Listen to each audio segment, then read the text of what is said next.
소개받은 박정훈입니다. 먼저 의사인력 수급추기위원회를 평가하려는 틀이 있어야 할 것 같은데, 도나베니안이 제시했던 구조 과정 결과라는 틀을 이용해서 수급추기위원회의 구조 평가 결과에 대하여 평가를 해볼 수 있을 것 같습니다. 첫 번째로 의사협회가 수급추기위원회에 요구했던 사항으로는 독립성과 전문성, 자율성의 담보 또는 인적 구성에서 위원은 전문직의 3분의 2 이상이 되어야 현장의 목소리가 반영이 될 수 있다. 그걸 굉장히 강조를 했었습니다. 그런데 보건의료기본법이 제정이 되면서 제8항의 위원회 자격이 다음과 같이 들어왔습니다. 경제학, 보건학, 통계학, 인구학 등 수급추계 관련 분야를 전공한 사람, 인력정책 또는 수급추계 분야에 대한 전문 지식이나 연구 실적이 풍부한 사람, 세 번째로는 대학의 조교수 이상이거나 연구기관의 연구위원 이상이거나 동등한 사람일 사람. 그 결과로 수급추계위원회 구성은 저렇게 되었고, 대부분의 보건정책에서 국제기관에 근무하시거나 몇 개 대학에 계시던 교수님들이 계속해서 수급추계위원회에 들어온 점을 알 수가 있습니다. 다음은 과정입니다. 먼저 수급추계위원회에서는 투명성은 굉장히 보장이 되었다고 생각합니다. 회의 자료뿐만 아니라 회의록도 다 공개를 하고 있는데, 회의록은 무려 70페이지에 달하고 있어서 아주 세세하게 공개하고 있고, 반면 이로 인한 아직 확정되지 않은 사항들이 언론에 먼저 불려져 나간다던가 하는 부작용이 발생하기도 했었고요. 두 번째로는 격주간격으로 회의를 진행하다 보니 위원 간의 충분한 합의가 이뤄지기 힘든 구조였고, 1인당 발언 시간이 5분에서 6분으로 매우 짧았다는 점입니다. 또한 추기위는 기한 내 결론을 내기 위해서 매우 다급하게 회의를 진행한 것처럼 보이기도 합니다. 그 결과가 기존 추계 모형을 계속해서 이용하게 되었던 게 아닌가 생각이 들고요. 2000년부터 2004년이라는 장기간의 의료 이용량을 이용해서 추계를 하였습니다. 그런데 장기간의 의료 이용량은 했지만 다른 기초 자료의 확보나 시나리오에 대해서는 굉장히 보수적으로 적용을 한 것으로 보입니다. 특히 중요하다고 강조를 했던 실제 노동력과 관련된 FTE의 반영이라던가 AI의 영향, 또 상급 종합병원의 구조 전환 등 이러한 정책 변화들이 상당히 보수적으로 적용이 되었던 것 같습니다. 그래서 이러한 결과에 대해서 의료계에서는 결국 결과를 수용 불가하다는 의견을 내비칠 수밖에 없게 된 것입니다. 먼저 대한병원의사협회에서는 대한민국 의료 상황 변화를 반영하지 않은 채 과거의 의료이용과 공급 행태에 기반해 추계를 했다고 평가했습니다. 필요 인력 감소로는 간호법 제정을 통해 PA가 제도화되었고, 비대면 진료가 확대되고 고령 의사의 활동도 확대되고 있는데, 이러한 부분들이 부족하다고 지적을 하였고, 의료 수요 감소로는 요양병원의 구조조정과 통합돌봄 등으로 인해서 수요는 줄어들 것인데, 이러한 부분들이 반영되지 않았다는 것입니다. 전공의협의 또한 부실추계라는 의견을 내며 수용 불가를 나타내었습니다. 과학적 피방을 모방하고 있으나 실제 의료 현장에 반영되지 않았다는 것이고요. 또 AI 기술이나 의사 1인당 진료 역량을 넓히는 공급 확대 요인이 반영이 많이 부족했다고 지적을 하였습니다. 또한 공급 추계의 핵심 지표인 FTE 산출을 위한 자료에 대한 협조 지원으로 간접 추정에 의한 의존은 학문적 타당성이 결여되었다고 평가하였습니다. 다음으로는 의료 현장에 대한 고려가 많이 부족했다는 것으로 보입니다. 2005년에는 의대 정원이 1,500명 늘어서 4,567명이 입학 정원이었는데, 의평원에서 평가 결과 세계 의과대학에서 불인증 유예 판정이 났던 적이 있습니다. 이 평가의 목적은 의대 증원으로 인한 교육의 질 저하 방지와 교육 여건 점검을 목적으로 했습니다. 불인증 유예가 되었던 주요 원인은 교육시설 부족과 교수 수가 부족했기 때문입니다. 또한 지금은 2개 학년이 동시에 교육을 받고 있는 상황으로 이 상황이 종료되기 전까지는 의대 추가 증원은 불가능하다고 전국의과대학 교수협의회가 강조하기도 했습니다. 지금 학생들이 학년별로 몰려있기 때문에 이들이 의대를 졸업하고 전공의 수련 과정으로 들어갈 때 그 스톨링과 병목 현상 또한 해소에 대한 방안은 아직 없습니다.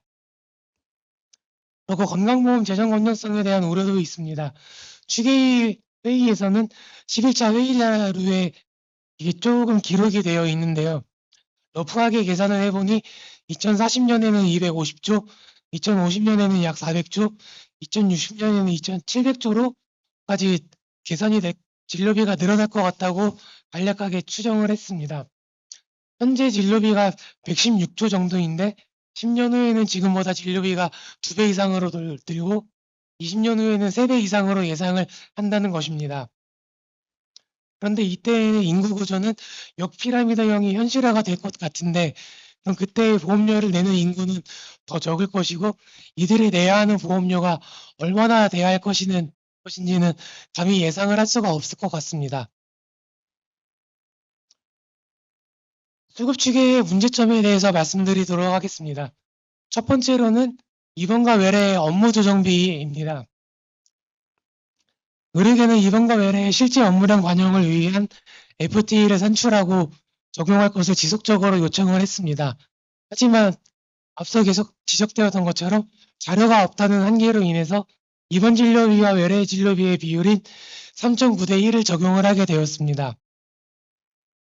그런데 진료비를 기준으로 업무량을 반영을 하게 되면 입원에서 하고 있는 수술이나 처치 등 또 고가의 시술 장비나 수술 장비가 들어가는 경우에는 이러한 고가의 그 비용들이 일부 진료비에 녹아 있는 경우도 있기 때문에 비율이 더 커지게 되는 문제점이 있습니다. 두 번째는 의료 이용량 가정인데 아리마를 기반으로 추계를 했다는 것입니다. 관측된 의료인 이용량을 가지고 시기열적 특성에 기반해서 수요를 추계하게 되면 의료 이용량은 무제한적으로 증가를 할 수가 있습니다. 큰 문제점은 성별과 연령, 종별로는 고정을 했는데 국민 1인당 의료 이용량이 아닌 전체의 의료 이용량을 기준으로 하다 보니까 인구 자연감소는 이미 시작이 됐지만 이 부분이 반영이 되지 않았습니다. 이러한 문제점이 드러나고 있는 게 추계위원회 11차 회의 자료에 있습니다. 기하급수적으로 1인당 의료 이용량이 증가하고 있는 것인데요. 60세에서 64세 남성의 1인당 입원 일수를 살펴보게 되면 2024년에는 5일이었습니다. 그런데 2050년에는 9일일 것으로 추정을 하고 있고 외래 일수는 2024년에 16일이었는데 2050년에는 34일까지로 2배 이상 증가할 것이라고 예상을 하였습니다. 입원도 2배가 되고 외래도 2배가 되면 의료 이용량이 얼마나 많이 늘어난 것인지 예상을 할 수가 없을 만큼 크게 늘어났을 것 같습니다. 그래서 저희 연구원에서는 데이터 사용 기간의 문제점을 지적하기 위해 이 자료를 구할 수 있었던 2004년부터 2023년까지를 비교해 보았습니다. 먼저 외래의 경우에는 2004년부터 2010년까지 23.7%가 증가해서 연평균 4%가 증가하였고 2010년부터 23년까지는 20.7%가 증가해서 연평균 1.5% 정도로 외래의 수의 기울기가 10년을 전후로 낮아지는 점을 알 수가 있습니다. 이번의 경우에는 더욱 심각한데요. 2004년부터 2010년에 입원 횟수의 증가율은 100% 가까이 되었고 연평균 12%에 달하고 있습니다. 2010년 이후로는 30% 정도가 되어서 연평균 2%에 가깝게 나타나고 있습니다. 즉 장기간의 의료 이용량 자료를 활용하면서 입원 횟수에서 특히 기울기가 더욱 커지기 때문에 의료 수요가 급증하게 되는 우려가 나타나게 됩니다. 그래서 이를 검증하기 위해서 차후 테스트를 했었는데 이 차후 테스트란 두 가지 모형에서 그 회귀계수를 통해 이게 동등한가 다른가를 검증하는 방법으로 아리마 시계열에서 이용을 하게 되면 특정 시점을 기준으로 그 전과 후에 의료 이용량의 구조적 변화를 확인할 수가 있었고 통계적으로 유의한 차이가 있는 것으로 나타났습니다.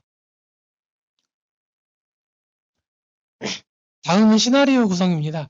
추계위에서는 시나리오에서 미래 의료 환경 변화라는 시나리오로 AI로 인해서 의사의 생산성이 6%가 향상이 되고 생산성이 향상이 되었기 때문에 근무일수가 5%를 감소할 것이라고 동시에 가정을 하였습니다. 그런데 이 근무일수의 감소는 예측 불가능한 것으로 정부가 강제할 수도 없는 사회적 합의의 영역으로 생산성 향상 시나리오와 혼합하여 구성하는 것은 과학적이지 않은 것이라고 판단이 됩니다. 또한 의료 AI의 도입과 활용은 이미 여러 차례 생산성 효과 향상에 입증되었던 게 보고되고 있습니다.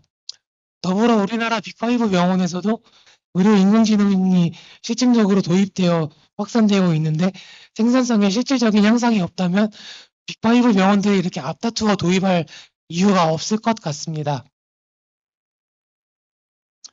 추계위 결과가 발표있기 한 달 전 보건복지부는 이재명 정부의 AI 국가 전략에 맞추어서 의료 현장의 AI 활용 격차를 위한 시범 사업을 진행했고 이에 대한 사업 성과 교류회를 개최하기도 했습니다.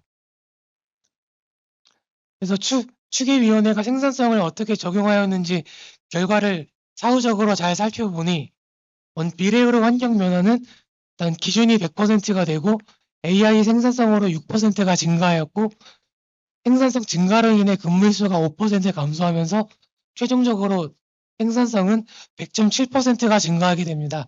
근데 이게 100.7%는 1년이나 그런 게 아니라 15년에 걸쳐 증가했기 때문에 연간 증가율은 0.0436%가 되고 이 누적 증가율이 15년에 걸쳐서 100.7%가 되게 됩니다.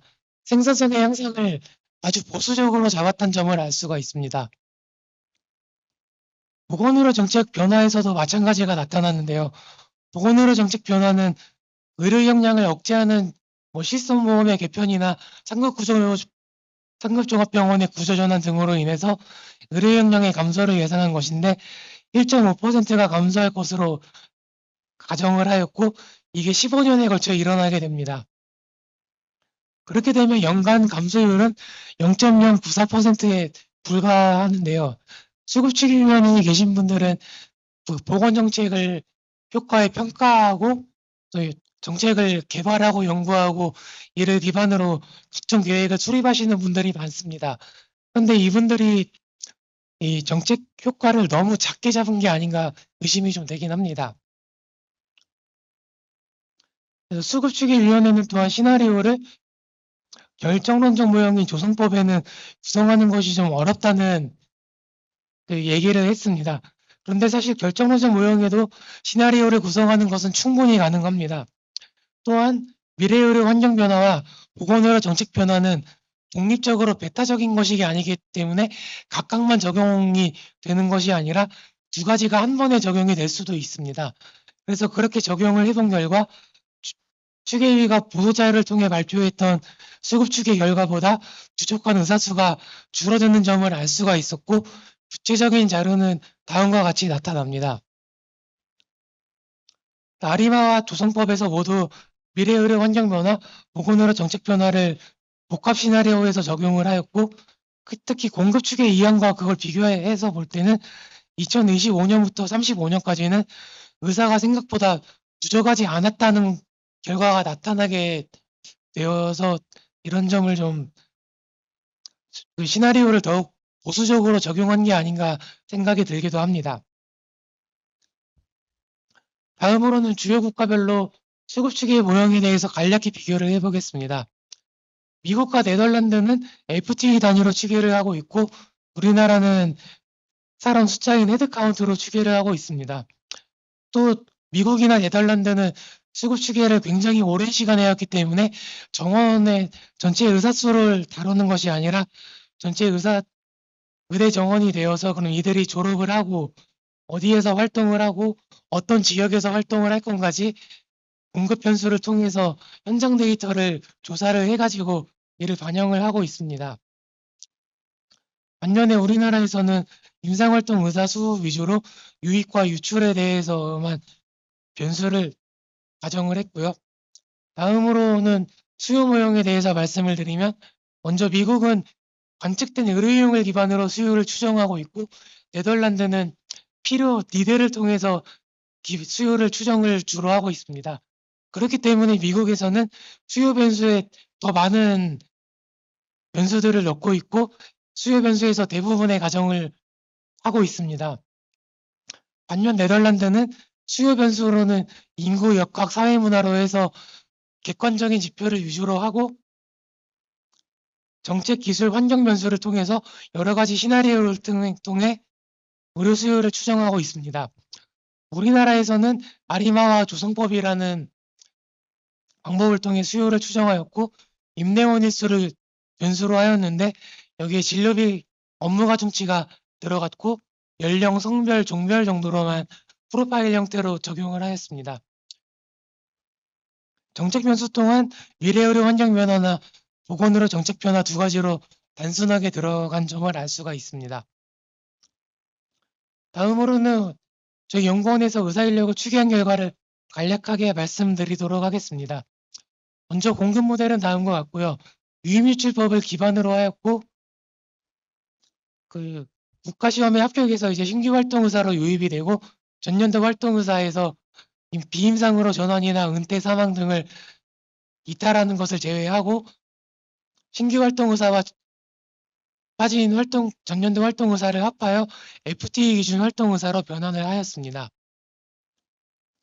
저희는 추계위만큼 자세한 데이터는 이용하지 못했기 때문에 인력 공급 모델이 적합한가를 검증을 해보고자 하였고요. 저희 모델은 복잡하지는 않지만 과거 검증 결과에서 적합도는 0.1% 이하로 오차율이 나타나서 그래도 적합도가 꽤 양호하게 나타났다고 볼 수가 있을 것 같습니다. FTA 기준 의사수로 변환을 할 때는 저희 연구원에서 조사했던 의사 노동시간 2300, 2.6시간을 적용을 하였습니다. 공급 모델 추계 결과로는 활동의사 수는 2035년에 13만 9,600명, 2040년에는 14만 9,000명이 되는 것으로 추계를 하였고 이를 FTA 기준으로 변환하게 되면 2035년에는 15만 4,600명이 되고 2040년에는 16만 5천여 명이 되게 됩니다. 다음으로는 수요 추정 모델입니다. 의료 역량, 건강보험 의료 역량을 시계열을 통해서 추정을 하였고 성별 연령별로 입원과 외래를 각각 추정하였습니다. 각각 추정한 결과에 대해서 추계위가 사용하였던 업무 가중치인 3.9대 1을 적용을 하였고요. 그렇게 해서 의료 서비스 수요로 변환을 하고 미래 의료 환경 변화와 보건의료 정책 변화를 복합 시나리오로 적용을 해서 FTA 기준 필요 의사수로 변환을 하였습니다. 그래서 필요 의사 수는 2035년에 14만 300명이 되고 2040년에는 14만 7,600명이 되었습니다. FTA 기준 필요 의사 수로는 2035년에 14만 2,800명이 되고 2040년에는 15만 300명 정도가 되었고요. 여기서 복합 시나리오를 적용하게 되면 FTA 기준 필요 의사 수는 2035년에 14만 600명, 2040년에는 14만 7,000명 정도로 조금 감소를 하게 됩니다. 공급과 수요를 비교하는 수급 추계 결과를 보게 되면 2035년에 FTA 기준 의사 수는 10,000명에서 14,000명 정도까지 과잉이 될 수도 있고 2040년에는 14,000명에서 18,000명까지 과잉일 수도 있다는 결과가 나타나게 되었습니다. 이렇게 차이가 나타나는 게 주로 수요 추정 모델에서의 차이가 좀 나타났던 것으로 저희는 판단을 하였고요. 2035년과 40년을 저희 모델과 추계비의 모델을 아리마 모델만 비교를 하게 되면 저희는 데이터를 13년치를 이용하였고 추계위에서는 24년치의 데이터를 이용하였습니다. 그 결과가 2035년에 저희의 연구 결과는 필요의사 수가 14만 명이었고 2040년에는 14만 7,600명으로 5년 동안 필요의사 수는 5.2%가 증가하게 됩니다. 그런데 추계비에서는 장기간의 데이터를 이용하다 보니 2035년에 14만 8천 명의 의사가 필요하고 2040년에는 15만 명에 가까운 의사가 필요하게 됩니다.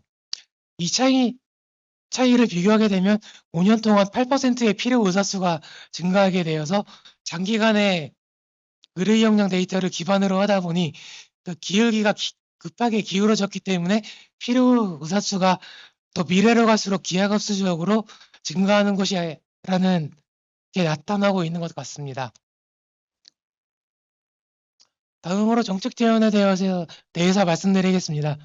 먼저 마이크로 수준의 자료원을 확보하고 구축하는 게 필요할 것 같습니다. 충분한 시간을 가지고 데이터를 확보하는 게 필요할 것이고요. 제한된 자료를 활용하는 방법에서 벗어나고 의사의 노동량 FT나 생산성 변화가 충분히 반영되는 추계 구조가 필요할 것 같습니다. FT를 활용하는 자료 구축에 시간이 걸린다면 단기적으로는 상대가치 점수에서 행위의 의사 업무량을 이용할 수가 있을 것입니다. 그 행위에는 입원에서만 되는 게 있고 외래에서만 하는 게 있고 입원과 외래에서 되는 행위가 있는데 이 행위들을 다 하면 우리나라는 행위별 수까지이기 때문에 약 5,000개 정도의 행위에 대해서 상대가치 점수 업무를 비교를 할 수가 있습니다. 그렇게 되면은 모든 의사에 대해서 정확한 수치를 뽑지는 못하겠지만 5,000개 행위를 가지고 이를 추정하게 되면 상당히 근접하게 추정을 할 수 있을 것이라고 생각을 합니다.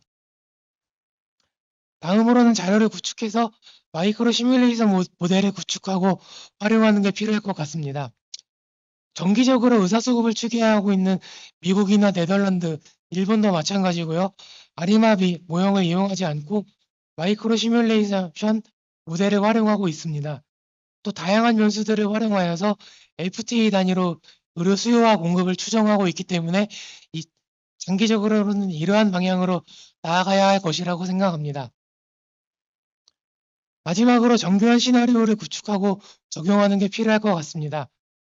지금같이 단순하게 미래의료 환경 변화와 보건의료 정책 변화라는 시나리오를 구성하는 것은 좀 제한점이 많아 보이고 현실성 있는 정책 변화나 환경 변화를 고려할 수 있는 시나리오를 개발하고 구축하는 것이 필요할 것 같습니다.